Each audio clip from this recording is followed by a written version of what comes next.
अस्सलाम वालेकुम प्यारे बच्चों। आज हमारा class 7th subject science, topic excretion in humans.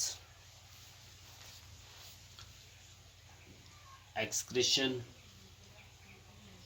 is the process of removal of the waste products. Excretion उस प्रोसेस को हम कहते हैं जिससे हमारे जिस्म में वेस्ट प्रोडक्ट्स जो होते हैं उनके रिमूवल को हम एक्सक्रीशन कहते हैं। हमारे जिस्म में, हमारी बॉडी में कई सारी चीज़ें ऐसी हैं जो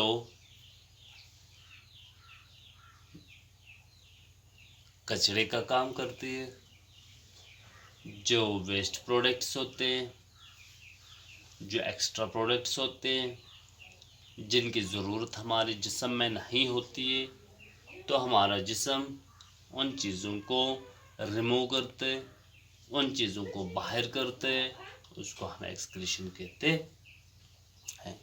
तो हमारे जिस्म में कई किस्म की चीज़ें ऐसी हैं जो वेस्ट होती हैं, जिनका हमारी बॉडी से बाहर निकलना ज़रूरी होता है, जिनमें यूरिया, स्वेट, अनडाइजेस्टेड फूड वगैरह। तो प्यारे बच्चों, हमारे जिस्म में अल्लाह ने मुख्तलिफ़ किस्म के ऑर्गन्स ऐसे बनाए हैं जो हमारे चेस्ट कैविटी में हैं, जो हमारे सीने के अंदर, हमारे पेट के अंदर हैं, जो हम देख नहीं सकते हैं। जैसा कि आपने ब्लड वेसल्स के बारे में पढ़ा, हार्ट के बारे में पढ़ा, ब्लड के बारे में पढ़ा, इसी तरीके से हमारे जिस्म में और भी कुछ ऑर्गन हैं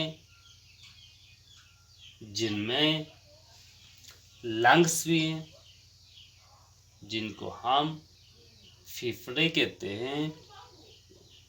इन फेफड़ों का काम क्या है? जब हम सांस लेते हैं,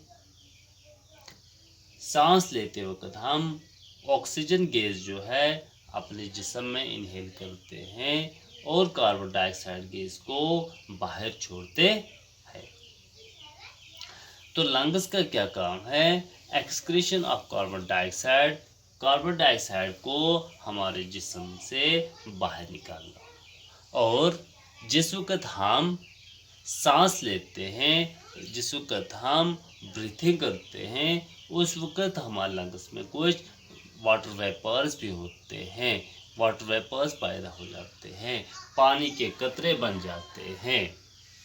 तो उन पानी के कतरों को भी, उन वाटर वेपर्स को भी कार्बन डाइऑक्साइड के साथ बाहर करना, ये लंग्स का काम होता है। इस तरह आपने देखा है कि स्किन जो होती है, हमारी चम जो होती है, ये भी हमारे जिस्म में एक बहुत ही अहम काम अंजाम देती है। आप देखते हो कि जब हम कोई काम करते हैं तो हमारे जिस्म में पसीना आ जाता है, या हम बैठे भी हों तो हमारे जिस्म में पसीना आ जाता है, तो वो पसीना जो है उसको स्वेट कहते हैं। उससे excretion of urea, salt and excess water होता है। जो हमारे जिस्म में यूरिया, सॉल्ट और एक्सेस वाटर होता है,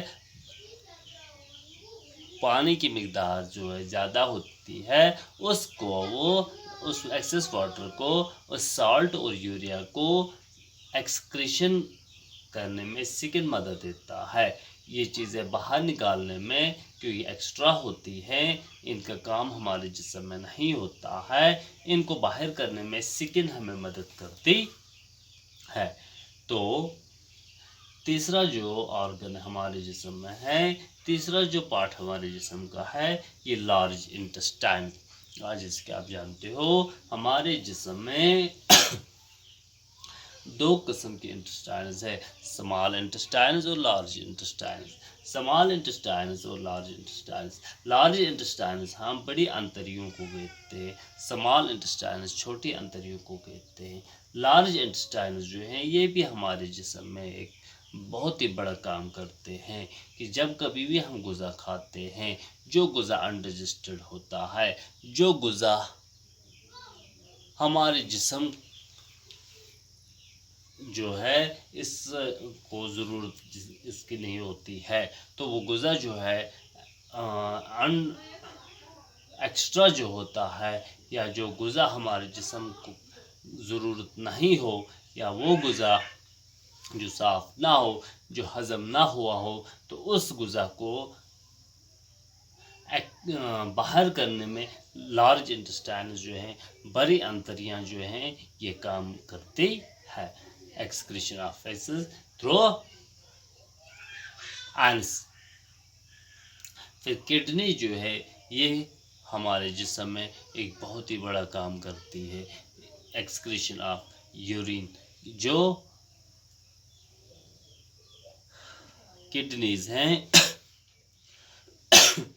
हमारे जिस्म में यूरिया और नाइट्रोजन की मिक़दार जो है ये यूरिन में ज़्यादा होती है, तो ये यूरिन के ज़रिए इस एक्सक्रीशन ऑफ यूरिन को किडनीज जो है ये काम करती है। एक्सक्रीशन ऑफ यूरिन जो है ये किडनीज की वजह से होता है। जो फूड होता है या अनडाइजेस्टेड फूड होता है, इसको लार्ज इंटेस्टाइन्स काम करती है।